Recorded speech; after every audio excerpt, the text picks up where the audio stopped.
I'm Drake. Welcome to Working Dragon Mystic, where we discuss real, metaphysical, and occult knowledge so that you can manifest real, tangible, and practical results in your life. Today, we're going to talk a little bit about dragon magic. I know it's been a while since we've done a dragon magic video. However, a conversation popped up and we were discussing fear. And honestly, fear is one of those things that I've ran into so many different people throughout the years that handle fear very differently. And when I got into dragon magic, the dragons really showed me a lot of details about fear that I found fascinating, that also explained a lot of many of the ways I've seen other people approach it, and a few things, that I didn't understand in the past. Now, we know dragons are all about balance, first and foremost in all things.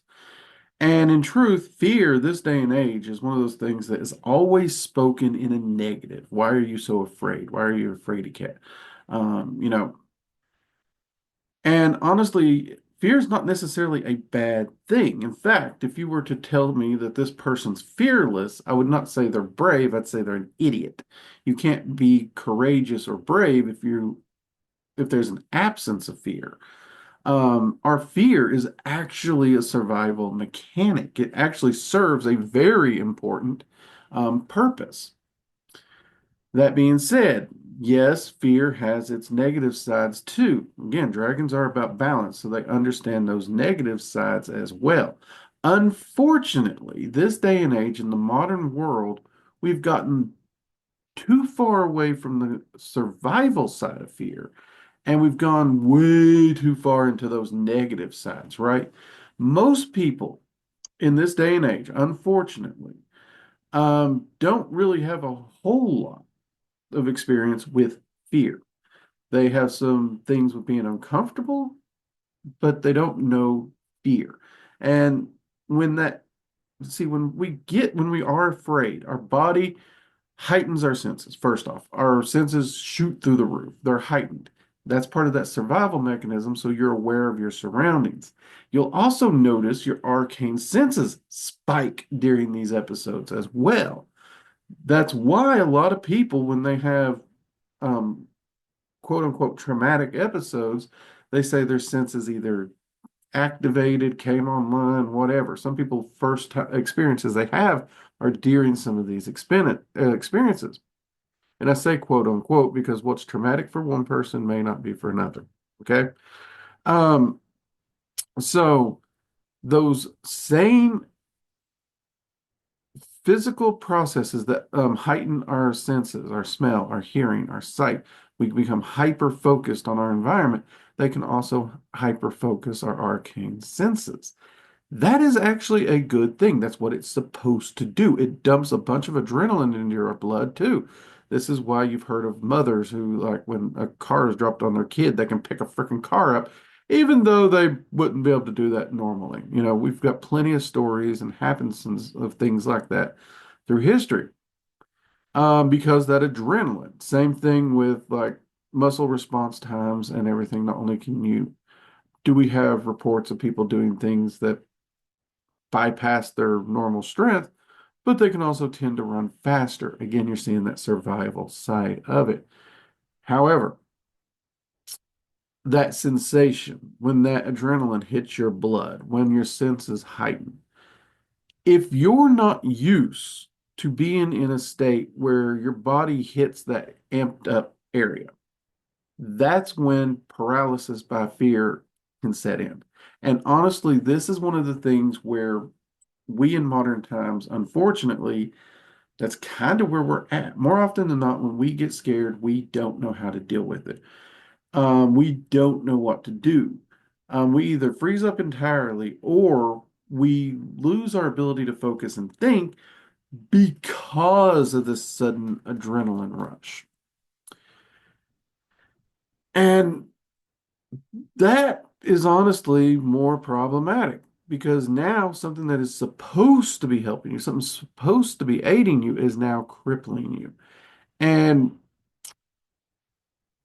when I was a kid, I was always told, well, that's understandable, but it takes experience. You get in there, you deal with it, You gain a comfortability with that situation and you don't freeze up. That's what I was told. You just get used to it.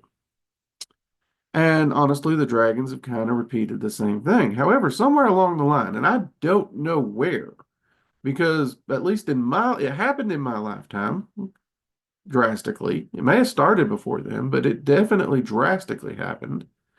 At some point, we got to the point where instead of get in there, adapt to it, learn from it, we got to avoid it. Just avoid it. Don't touch it. And that is causing a massive growth in people who can't deal with stress and fear. And the more things that we can't deal with, the harder it is going to be for us to function in day-to-day life. And as a practitioner, specifically a dragon magic practitioner, I would say any practitioner personally, but for dragons specifically, self-mastery and self-empowerment are right on par with, balance. If anything's out of balance, a dragon magic practitioner should seek to balance it. So if anything in your life is out of balance, your goal, first and foremost, should be to try and balance that out in some way. If you fall into that category, someone who can't deal with stress and you can't deal with fear, something's out of balance and you need to rebalance it. You don't need to get rid of it. You don't need to purge it. You need to get to that healthy point with that relationship with fear so that when you're in those situations, it can begin to empower you. Now, there's a lot of ways that people have done this over the years. Hell, remember that show Fear Factor? If you're just afraid of snakes, they're going to put you in a bathtub full of snakes. Same thing with spiders. Yes, that's a method. No, don't do that. I seriously don't know why that show is so popular. But what you do need to do is get yourself out of your comfort zone. Push yourself in places you're uncomfortable, places where, maybe you're not in full-blown panic attack, but maybe you're getting a little bit of the butterflies and the anxiety, right?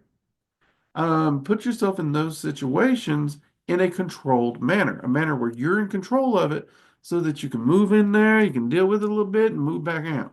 Okay? So let's say you don't like social situations, you don't like loud noise, and you don't like being around people. Okay. Find a place where there's a lot of people and some noise, and you can put yourself there. Maybe it's a restaurant, maybe it's a place to go have a drink or something. Sit down, have a drink, try to start a conversation with somebody, maybe. But first few times, if you're really bad off, first few times, just put yourself in a situation, sit down, have a drink, move out, come back. Start doing it a few times a week. Eventually, you're going to get comfortable with going in and ordering that drink. Then maybe strike up a conversation with this person over here. Those are things that you can do. Most of us, when we first start doing something, learning a new skill or driving, it's a very nerve-wracking thing. It feels very, very uncomfortable. Um, a good example, like when I first started learning marksmanship and going with my friend to the range, the firearm felt extremely alien to me. It wasn't something I'm used to, right? The weight, the grip, everything. And to this day, a new firearm, it's always kind of awkward. I have to really get used to them. But with time and practice, no issues. It's as familiar to me as my hat. I have no issues with it. I still treat it with respect and all that, but and that's what we have to do when it comes to fear. Now, you can work with the dragons, absolutely positively. Work with the dragons. When you're doing your rituals, reach out to them. Talk with your guardian and your co-magician specifically, and get them to help you. Okay? Get them to help you understand the areas in your life where you panic the easiest.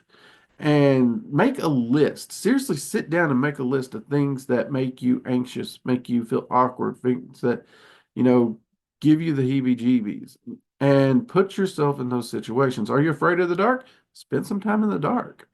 Are you afraid of water? Spend time around water, but always pursue these things safely. Like if you're afraid of water and you can't swim, don't go jump cannonball into a pool. That's stupid. Don't do that. But maybe wade in at the steps or something a little bit, get your feet wet, wade into the pool. If you're like truly prone to like a panic attack during the situation, have a friend there. And I would even recommend a life vest. I don't care if it looks stupid. It's one of those things where that life vest will keep you bobbing up even if you panic. You know what I mean? Um, so take the precautions needed to do it.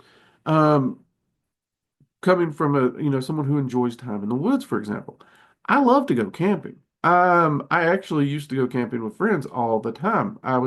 Being in the woods was second nature to me. However, the first time I went camping, I mean, I'd been going camping for God knows how long, but it never occurred to me I'd never gone by myself really. The first time I went by myself, those woods felt alien because that was the first time being truly alone in the woods at night, vulnerable. During the day, running around, goofing and playing, doing whatever I'm doing, fine. The sun's up, I can see what's coming. That's fine. I had to get used to that. You have to get used to that being alone sensation out there. You have to get used to that vulnerable. Because believe me, when you're in the woods, you're vulnerable. A tent isn't going to really do a whole lot. It's a piece of fabric. Um, but it gives you a sense of something, don't it? Now, you might be wondering why I'm bringing this up. Well, I'll be honest, a lot of colleagues and students are always talking about, what happens that, panics them, they freeze up, they can't function, they lose their footing in their practice, their life. I got one person I know that lost a job because they were uncomfortable and couldn't overcome certain social awkwardnesses. And they were upset with themselves about it because they felt very stupid. Well, okay, gotcha. I can't say you don't feel stupid. You feel how you feel, but you're not stupid in the larger scheme of things because it was a situation they hadn't become accustomed to, right?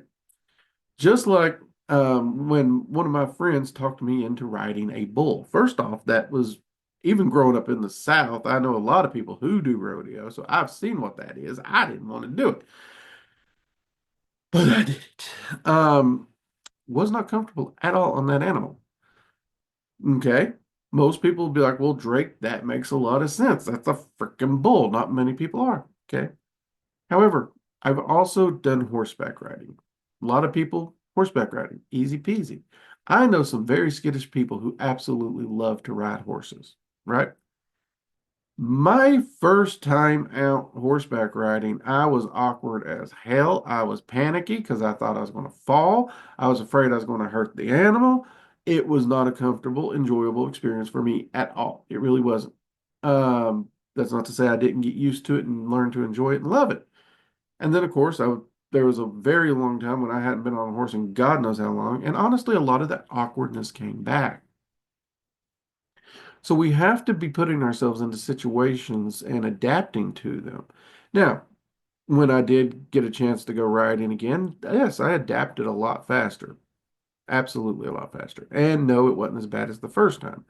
Um, but had I never had that first experience, it would have been the first experience all over again, right? There's a lot of things that terrify people. There's stages of our lives that are terrifying. As we grow, we hit natural, terrifying points in life, right? Um, a lot of kids, their first day in kindergarten is absolutely freaking terrifying. That's something they've never done, right? Of course, every time you change schools, elementary school, high school, most people, what am I going to do? It's a new school, new people. I'm the fresh meat as it is. At least when we were growing up, that was the case. Like the June, the ones just coming in and everything, the freshmen. But you adapt and learn and meet people, and yes, it's terrifying, but it's a part of growing too. Um, so it's important that we put ourselves and try to master it. Now, there's some situations we can't prepare for. We can't. Um, but if you put yourself in a mindset where you face things, where you put yourself in uncomfortable situations, you're overcoming them, you condition yourself mentally to know This feeling, this sensation is something I can take charge of. I can overcome it. So that you're learning to focus in these controllable situations. You're not just learning to not be afraid of them. You're learning to focus your mind and be in control of yourself during those situations. That is the real power here. Because if you can focus and maintain your mental processes and control of yourself during those situations, during those stressors, during that fear, that's when courage comes in. That's when bravery comes in. And that's when the mastery kicks in. Because now, when you're hit with an unknown, uncontrolled situation, you now have the skill set to think clearly, to focus, and to overcome it, and to make the decisions to actually come out on top of that situation. Maybe you need to retreat. Maybe you need to go turn something on or off. We don't know what the situation will be, but you have trained yourself to face that situation, that chemical response, that emotional response that all comes together to make that fear. And when you can focus, when you can think, now that adrenaline that's pumping into your body, it's no longer locking your muscles and mind up. Now it becomes something that's empowering you because you're now using those sharper senses, that hyper focus from the adrenaline and everything, and it's actually going to help you along. This is not an easy thing to do. In fact, it's one of those things where you have to live life. You have to get out there and live life to do it. And there's so many things in modern society that has pulled us away from that in so many ways. Like we spend so much time on a computer or on a video game, so detached from the world around us, some that we don't experience these things. And it's one of those things where honestly and truly it is getting worse. It is getting worse. And I'm half convinced one or two generations from now, people's not going to be able to handle the basic stresses of reality. And that kind of worries me. That's not a road I want to see humanity go down. I want to see us thrive. I want to see us excel. And if for a dragon magic practitioner, and again, I would argue any practitioner, there's so many things that are uncharted, terrifying territory that are on that path of self-mastery and self-empowerment that if we do not learn to be able to focus and utilize that adrenaline rush, then we're never going to make it along our path. So here's a question I'm going to pose to you all. What is it you do on a regular basis, actively and knowingly, to push yourself outside your comfort zone so that you can take charge, so that you can focus anytime fear rears its ugly head? What do you do? How are you working it? Do you do rituals regularly? Do you go out and do things that scare you? If you're afraid of heights, are you zip lining? I know people who's done it. Um, what do you do? How do you combat that fear and get out there in the world and enjoy life to its absolute fullest while training yourself to focus and function when that adrenaline and fear hits so that even when it's in a situation that you have not prepared for, you can still rationally, logically think your way through it and overcome it. What is it you do? Okay. Everyone in the Working Dragon Mystic community, I want you to let me know what it is you do in that situation. Or if you haven't done anything, think about it. Think about what we talked about in this video. And what is it you're going to start doing? Okay. Let me know in the comments below. I'd love to hear from you. Maybe we'll visit this topic again and go through some of those comments. Also, keep it safe, people. Keep it safe. Remember, don't do something stupid, right? Keep it safe. You want this to be a safe, controlled process for you. All right. I'm Drake. This has been Working Dragon Mystic. I'll see you next time. Bye-bye.